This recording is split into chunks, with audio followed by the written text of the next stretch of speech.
Khalid Hamid Farouqi from Geo Television News and Young Group of Newspaper. I'm based in Brussels. Don't you think it is very complicated?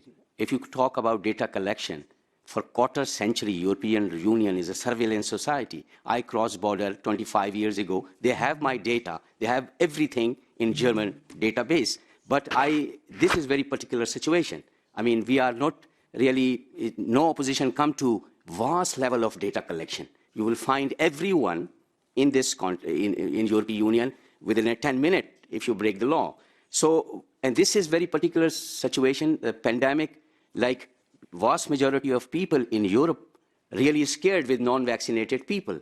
So democracy is operating within the ambit of majoritarianism, and this is the vast majority and very tiny minority don't want to be vaccinated, and medical experts are saying that they are the threat. So why we should put really vast majority or vast number of people in European Union under threat because some people don't want to be vaccinated?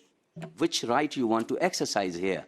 When non-vaccinated people, very tiny minority is threat. Look the numbers. I mean, they have the point. Now, I live in Belgium, 25,000 people died in Belgium due to COVID, and now numbers are receded to non-existential. So yes, these are the fact, and we are not talking, I'm not talking opinion, I'm giving you fact. I'll give you facts again, and thank you for raising that question, because I'm sure there are many other people all across Europe that are asking the same question. First of all, we don't live in a democracy. We live in what is called a constitutional democracy. So there are certain fundamental rights that are individual, that are personal. No one can vote, for example, to chop one of your hands off. Why not? If you're right-handed or left-handed and you have a higher risk of stabbing someone, let's chop everybody's hand to make sure that everybody's safe. Is this the kind of society we want? That is the reason why there are certain fundamental rights that are individual and personal. And one of such rights is the integrity of the body. No one outside of you can ever vote for you to inject something, to eat something, to do something with your body. It should be solely your will and your wish what to do with your body. It's simple as that. If we don't understand this basic principle, we don't understand how the Western world was developed. Because this is what is happening right now in China, for example, where prisoners, for example, body parts and organs are taken away from them to be given to the communist bureaucrats. Is that the kind of Europe that we want? I don't believe so. Now you mentioned that some people or some so-called experts are claiming that the non-vaccinated people are a threat to the vaccinated one. Well, let me ask you something back. Well, if they are vaccinated and these vaccines are working so well, why are they feel threatened by someone who's not vaccinated? Because that's the reason why you're vaccinated. That's the reason why you're taking a medical product, for you to be protected. Not to blame the fact that these medical products are not working as they were marketed on those that are not taking such products. Third, you were mentioning something about the data collection. That is true. When you pass the border, when you do certain things, the governments are collecting such data. Yeah, that's a legitimate discussion. If we should look if there's too much data collected about us who are traveling from one country to another, and I agree with it. The problem is now that all across Europe, we shifted the burden of proof. In any democracy, you have law enforcement agencies. Agencies that are enforcing the law in case you break it. You have police, you have prosecutors, you have all these agencies. The problem now in Europe is that we have what is called compliance with the law officers. Do you know who these people are?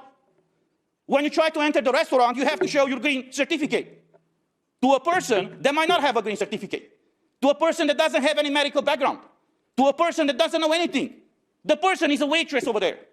So now you have to show to another person, another individual, another citizen, that's exactly as you are, that you are complying with the law. So they transform the whole society upside down. When you see a law enforcement officer, you know that maybe you're in trouble or you've done something. That's okay. If you broke the law, you have to suffer persecution or punishment. But if you're a free citizen, to go at every corner and show to another citizen that you are complying with the law, this is absolutely insane. If you read the vision of the founding fathers of the European Union, none of them, even in their worst nightmares, never ever believed or dreamed that something like this will happen in the European Union. Sir, you rightly ask about the numbers, 25,000 deaths or so in Belgium and other countries. I don't believe these numbers. That's the problem. If you define the case of COVID and then resulting death as someone having a positive PCR test, that's not enough. The 18th of October ECDC guidance on how to define the case should be the basis for that. The doctor has to diagnose that you are sick, and if you have a positive test, and the PCR methodology is highly questionable in itself. So the numbers that I look for, and the 3 institutions responsible for statistics, including COVID statistics in the European Union, said that excess mortality is the only reliable and comparable, that means harmonized across the European Union, statistic related to COVID. That's where we have to look at. And when I dig down in the age groups, I don't see any excess mortality up to age of 45 or 50, none at all. So the elderly people, the sick people with other illnesses are the risk groups. We should help them, we should protect them, and potentially we should vaccinate them. Because the vaccines, what they are, some of them experimental, you know that. Some of them continue to be trial process up to 2023, so they could be a risk in itself. But I'm not a medical person, I'm a numbers person, and the numbers don't tell the story that the decisions are based on. The notification rates and ECDC data was quoted by President Sassoli on Friday when making the decision, again, to restrict working conditions to hybrid form of action. That's not good enough. So we should all look at the scientists, other scientists, and there are a number of them. Some of them are discredited around the world.